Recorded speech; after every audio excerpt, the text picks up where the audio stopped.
Україна пережила масований ракетний удар. Як повідомив президент України Володимир Зеленський, більше 110 ракет різного типу випустила Росія по території нашої держави. На жаль, є загиблі та поранені у різних містах нашої держави. Про масований ракетний удар по Україні говоримо із Дмитром Снігирьовим, військовим аналітиком, головою громадської ініціативи «Права справа». Пане Дмитре, мої вітання. Слава Україні! Героям слава, дякую за запрошення. Пане Дмитре, як вже сказав речник повітряних сил Юрій Ігнат, летіло все, що було. Щоправда, тільки що не було, якщо не помиляюся, за словами пана Ігната, серед арсеналу росіян не було калібрів. Як ви оцінюєте цю ракетну атаку? І, очевидно, на щастя, що не було калібрів, але чи не тримає їх Росія, що називається, на новорічну ніч? В тому числі, давайте говорити по ракетній атаці. Я її оцінюю як черговий акт міжнародного тероризму. Я поясню, про що йдемо. Російська Федерація під час атаки використала крилаті ракети Х-22. Це ще радянська розробка. Варто говорити, що на озброєння випробування цієї крилатої ракети розпочалося наприкінці 60-х років. Вона була призначена для ураження авіанесучих груп противника, в першу чергу країн НАТО. В чому я наполягаю, що це тероризм, це зброя невибіркової дії. Радіус відхилення від цілі в неї досягає до 1 кілометру. Тобто говорити про відповідну влучність ударів з використанням цих ракет по військових об'єктах чи інфраструктурних не можна. Головне, давайте говорити про бойову її частину. Це близько 1 тонни. І тому російські окупанти, які використовували відповідно крилаті ракети Х-22, Х-32, прекрасно розуміли, що в першу чергу вони будуть націлені проти цивільного населення України, житлового, інфраструктурного фонду. І ми бачимо, власне, не випадково влучання і в пологовий будинок, і в житлові будинки та все інше. І на цьому варто акцентувати увагу українській стороні, в першу чергу на міжнародних майданчиках, що використання цієї ракети є свідомим актом міжнародного тероризму з боку Російської Федерації, який має на меті залякування цивільного українського населення. Якщо говорити в цілому по ракетній атаці, то вражає географія. Від, відповідно, Львова до Харкова. Фактично вся територія України була під ракетним обстрілом. Знов-таки номенклатура ракет, як ви слушно зауважили, було все використано під час атаки, крім відповідно калібрів. Стосовно можливості російських окупантів подальших нанесення ракетних ударів по території України. Знову-таки, незважаючи на бравурні заяви секретаря РНБО Данілова, відповідно очільника Головного управління розвідки Міністерства оборони Буданова, про те, що російські окупанти вичерпали запас ракет, і у них там ледь не на 2-3 масовані ракетні атаки, ця інформація, на жаль, не відповідає дійсності. Це режим рожевих окулярів. Це коли бажане видають за, скажімо, умовне дійсне. На жаль, Російська Федерація змогла відновити виробництво ракет, причому називається різна їх кількість. В місяць від 6 до 100. 100 ракет це перебільшено, але менше з тим. Давайте інформувати суспільство з приводу того, що російська окупаційна машина змогла, попри діючі санкції, як секторальні, так і персональні, налагодити постачання з країн Заходу через треті країни, комплектуючи для виробництва крилатих ракет. Це мікрочіпи і мікросхеми на суму 2 мільярди, 2-2,5 мільярди.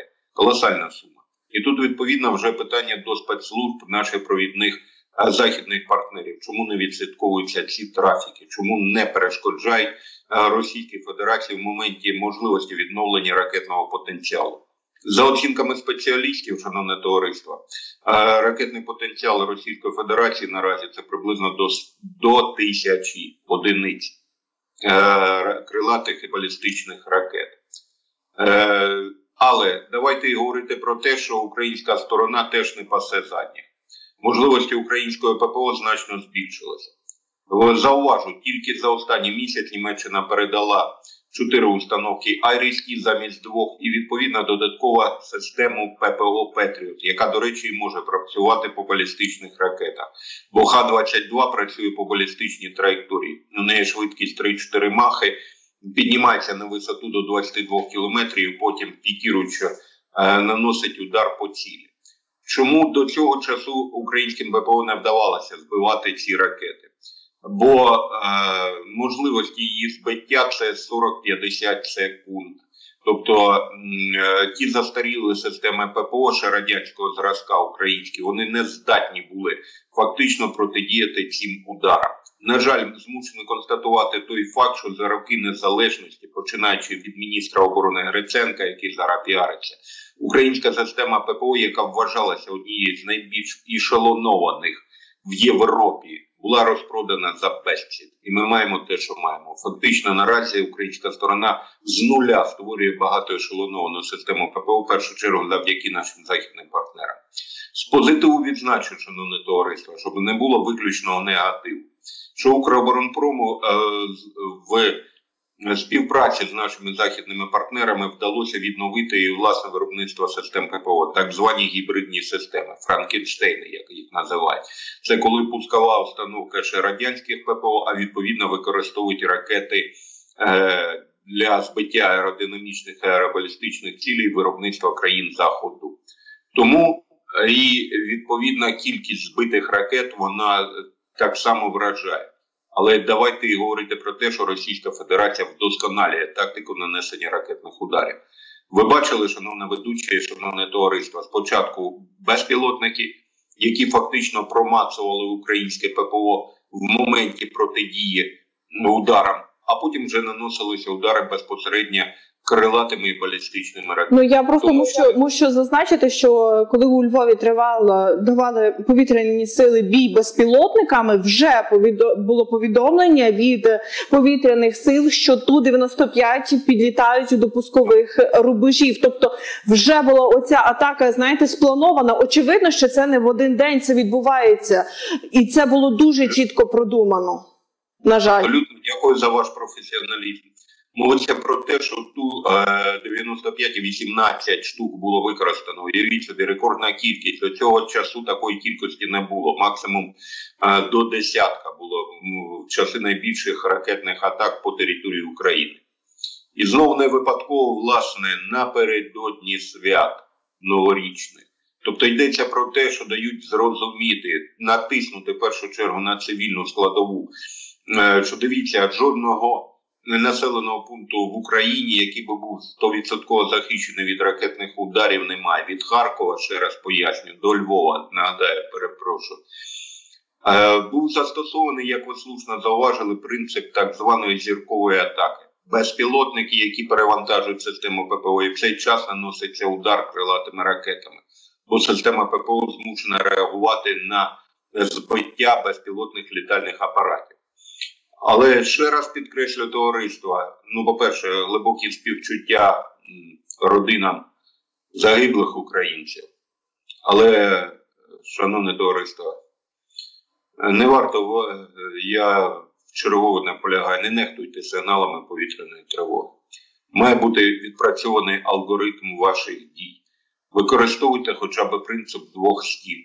Несуча стіна, яка зможе вас захистити від уламків або відповідно вибухової хвилі. Ви маєте чітко розуміти, що ваш порятунок членів ваших родин залежить від ваших відпрацьованих дій в моменті саме, скажімо, реакції на оголошення повітряної тривоги.